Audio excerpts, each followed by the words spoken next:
La ciudad de Fallujah está ubicada a poco más de 30 millas al oeste de Bagdad, descansando en la orilla oriental del río Éufrates.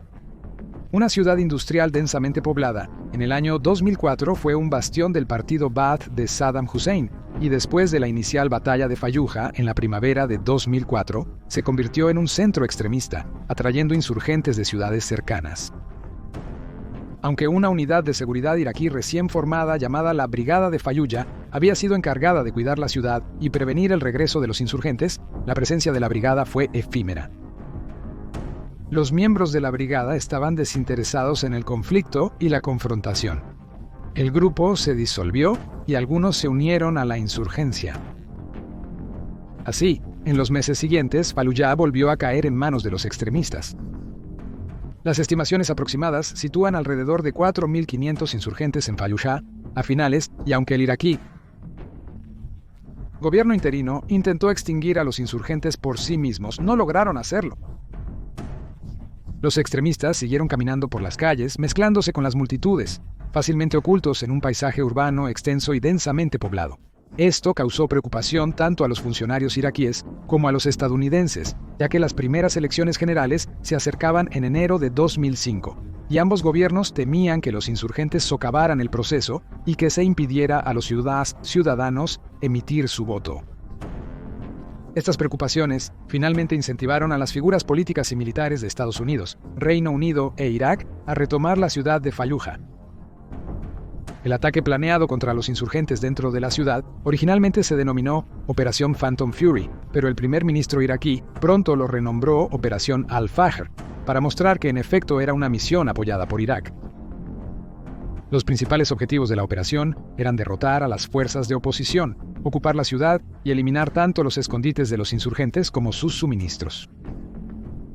La primera división de marines comandó el plan, y una mezcla de alrededor de 15.500 soldados de Estados Unidos y del Reino Unido y las fuerzas de seguridad iraquíes participaron en el conflicto.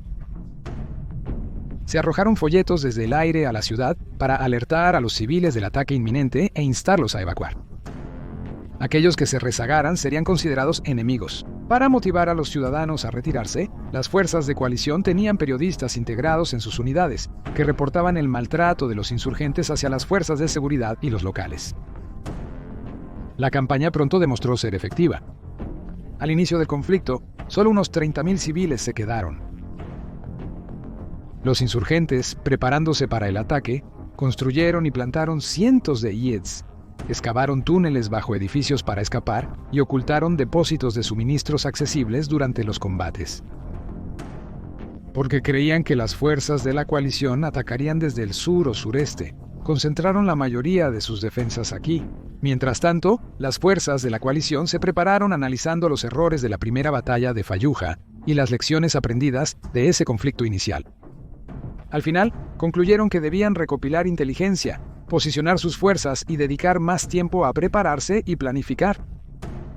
Es por eso que no fue hasta noviembre que finalmente comenzó la batalla. Para ayudarlos a prepararse, recopilaron meticulosos datos sobre el entorno, acumularon suministros y examinaron cuidadosamente la mejor manera de atacar, incluyendo la identificación de posibles posiciones de francotiradores, bloqueos de carreteras, depósitos de armas y otra información importante. Durante octubre, las unidades participantes aprendieron los procedimientos operativos estándar de los demás, lo que les permitió tener más confianza entre sí y estar completamente integrados como una sola unidad, en lugar de operar por separado.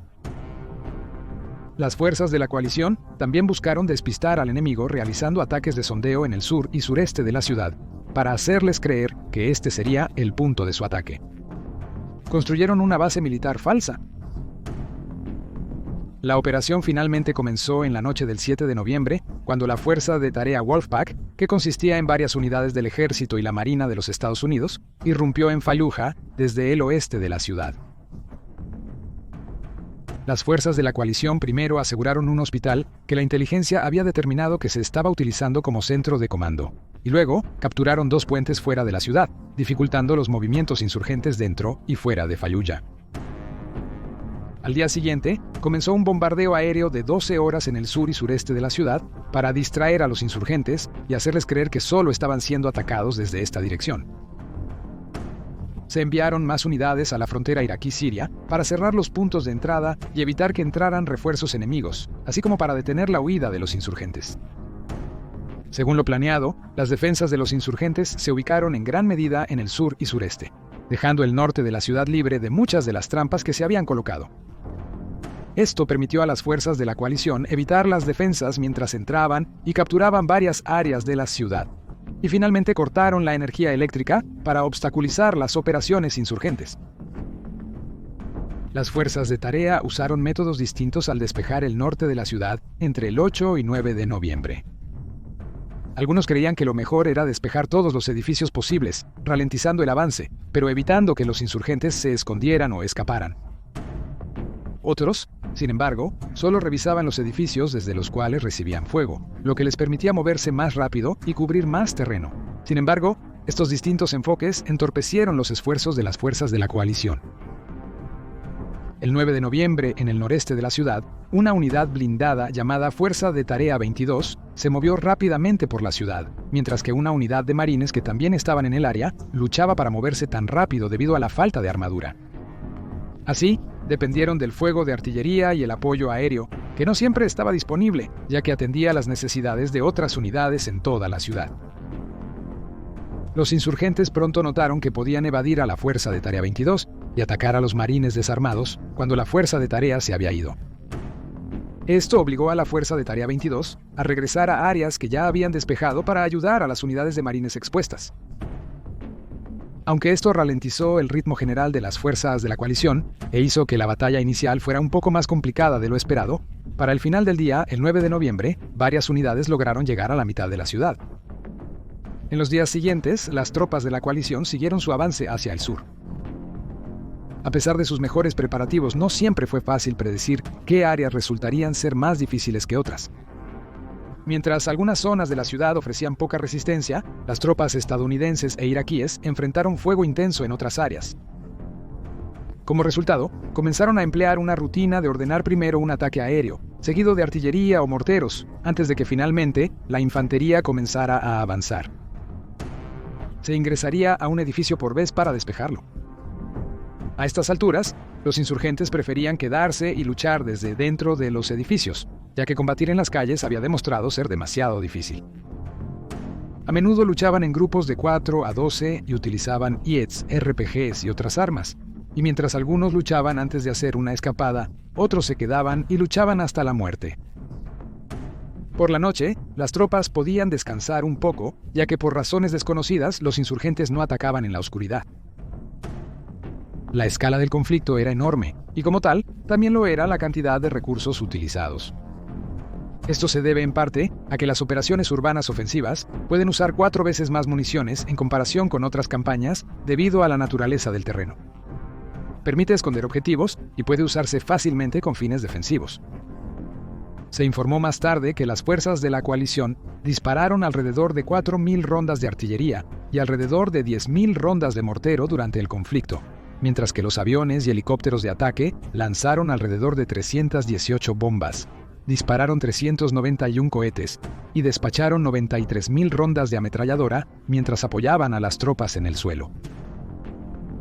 Para el 15 de noviembre, justo después de una semana de asalto, los funcionarios estadounidenses anunciaron que la mayoría de la ciudad había sido recapturada y que las fuerzas de la coalición estaban atacando a los insurgentes restantes en el sur y suroeste de la ciudad. Aún así, la operación continuó hasta el 23 de diciembre, con unidades estadounidenses e iraquíes desmantelando IEDs y limpiando arsenales de armas y pequeñas áreas de insurgentes. Después del fin del conflicto, las fuerzas de la coalición se pusieron a trabajar intentando reconstruir la ciudad, poner en marcha los servicios de emergencia e implementar sistemas de electricidad y alcantarillado. A pesar del éxito de la segunda batalla de Fallujah, hubo críticas. El 10 de noviembre de 2004, el Washington Post informó que se estaba utilizando fósforo blanco en la batalla, con un periodista que estaba incrustado en la Fuerza de Tarea 22, afirmando que habían visto cañones de artillería disparando proyectiles de fósforo blanco. Estos proyectiles, cita, crean una pantalla de fuego que no puede ser extinguida con agua. Los insurgentes informaron que fueron atacados con una sustancia que derretía su piel, una reacción consistente con las quemaduras de fósforo blanco. El año siguiente, un documental titulado Fallujah, la masacre oculta, respaldó las afirmaciones de que los Estados Unidos habían utilizado armas de fósforo blanco que afectaron tanto a las fuerzas enemigas como a los civiles, quienes fueron asesinados o quedaron con quemaduras químicas debido a estas armas.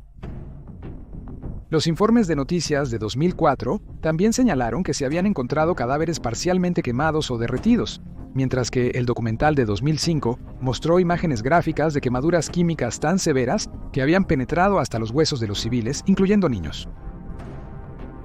Aunque el embajador de los Estados Unidos en el Reino Unido, Robert Tuttle, intentó negar las afirmaciones de que se utilizó fósforo blanco como arma durante el conflicto, el portavoz del Departamento de Defensa de los Estados Unidos, el teniente coronel Barry Venable, le dijo a la British Broadcasting Corporation que los informes eran correctos y que dichas armas se habían utilizado como parte de una estrategia para sacar a los insurgentes de los edificios, afirmando, cito, «Cuando tienes fuerzas enemigas que están en posiciones cubiertas, que tus rondas de artillería de alto explosivo no están impactando y deseas sacarlos de estas posiciones, una técnica es disparar una ronda de fósforo blanco en la posición, debido a los efectos combinados del fuego y el humo, y en algunos casos el terror provocado por la explosión. En el suelo, los sacará de los agujeros para que puedas matarlos con explosivos de alto poder». Rápidamente surgieron otros escándalos vinculados al conflicto. A mediados de noviembre de 2004, un marine estadounidense recibió críticas cuando se mostró un video en National Broadcasting Company, News, que mostraba al marín disparando a un insurgente herido mientras afirmaba que el individuo iraquí estaba fingiendo estar muerto. Se realizó una investigación poco después de la emisión de las imágenes, pero los funcionarios del Naval Criminal Investigative Service concluyeron que el marín había estado actuando en defensa propia. Alrededor de la misma época, un medio de comunicación francés alegó que se impidió a hombres y niños entre las edades de 15 y 50 años abandonar la ciudad antes de que comenzara el conflicto, ya que se consideraba que tenían edad para luchar. Esto explicaba a los aproximadamente 30.000 civiles que permanecieron en la ciudad después de que se les advirtió del inminente conflicto. En 2009, también hubo algunas críticas sobre el hecho de que las fuerzas estadounidenses habían utilizado proyectiles de uranio empobrecido durante la batalla. Estos proyectiles se utilizan para la penetración de armaduras, pero dispersan polvo de uranio empobrecido, que sigue siendo radiactivo, en el medio ambiente al impactar. Mientras que un periódico afirmó que las altas tasas de mortalidad infantil, defectos de nacimiento y cáncer se habían vuelto rampantes gracias al uso de estos proyectiles, un estudio de 2012 afirmó que la evidencia disponible no mostraba un aumento claro en los defectos de nacimiento, ni una indicación clara de posible exposición ambiental que incluyera uranio empobrecido. Añadió: «En realidad no hay evidencia sustancial de que los defectos genéticos puedan surgir de la exposición parental al uranio empobrecido en ninguna circunstancia». Otro estudio publicado ese mismo año concluyó que se cree que las tasas más altas de anomalías congénitas son causadas por la exposición a algún agente genotóxico, posiblemente uranio. El conflicto es considerado la batalla más sangrienta y feroz en la guerra de Irak. Se registraron las muertes de alrededor de 110 tropas de la fuerza de coalición, mientras que otros 600 resultaron heridos, y entre 1.200 y 2.000 insurgentes fueron asesinados, y se capturaron otros 1.500.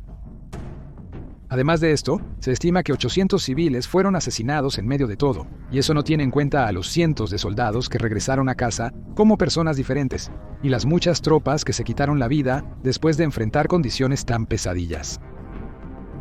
Un veterano recordó citando: «Lamentablemente hemos perdido más marines que se han quitado la vida que los que hemos perdido en combate.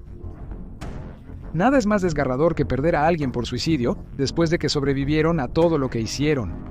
Fin de la cita. El cabo primero, Chris Lowe, fue asignado al 5º Regimiento de Marines como técnico de bombas durante la batalla y finalmente dejó los marines en 2016. Después de la segunda batalla de Fallujah, le diagnosticaron trastorno de estrés postraumático y una lesión cerebral traumática. A pesar de las dificultades que ha enfrentado desde entonces, se considera afortunado de no haber llegado al límite de terminar las cosas por sí mismo. Comenzó a mirar los buenos recuerdos que trajo a casa consigo, en lugar de centrarse en los horrores que había soportado, diciendo, cita: El tiempo pasado allí, la sangre, el sudor y las lágrimas, e incluso la risa, porque hubo muchos momentos realmente buenos, buena camaradería, esos recuerdos van a durar para siempre. Lo mejor que puedo hacer es vivir por aquellos que no pueden regresar.